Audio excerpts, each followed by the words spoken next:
Nikwambie dunia ya leo, kuishi maisha matakatifu bila nguvu ya Roho Mtakatifu huwezi. Ndio maana tunaishi katika dunia iliyochafuka, bado Mungu anatuita watakatifu. Huwezi. Kwa kujifanya huwezi. Nishawaambia siku moja, wokovu sio kujizuia. Wala sisi hatuishi kujizuia kutenda dhambi.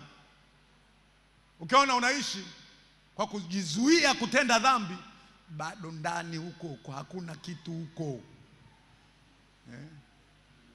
Kama unaishi kwa kujizuia, ndani humo hakuna kitu. Maana yake unasemaje? Ukiwa unajizuia, unasema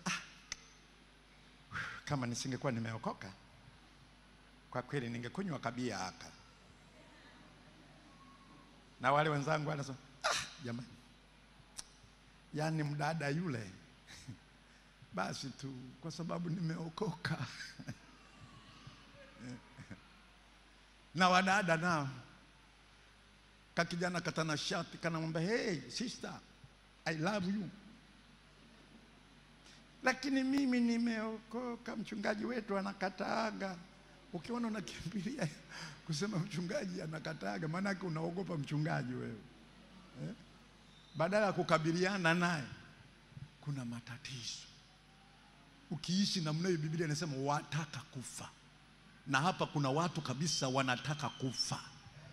Kuna watu wengine wako taabani hapa, lakini kwa kisha leo ni wakati wa kuhuishwa upya.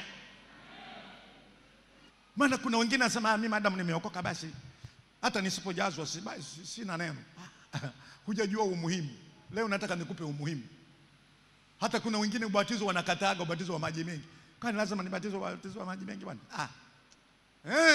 Roho Mtakatifu anaua yale mambo ya mwili, tamaa za mwili, uvivu wa mwili, ushawishi wa mwili, kwa sababu ndio chanzo cha nguvu ya Mkristo kwa ajili ya maisha na huduma. Kwa sababu unapobatizwa na Roho Mtakatifu unapokea nguvu za kushuhudia. Unashindwa kushuhudia kwa sababu ndani huna nguvu wewe.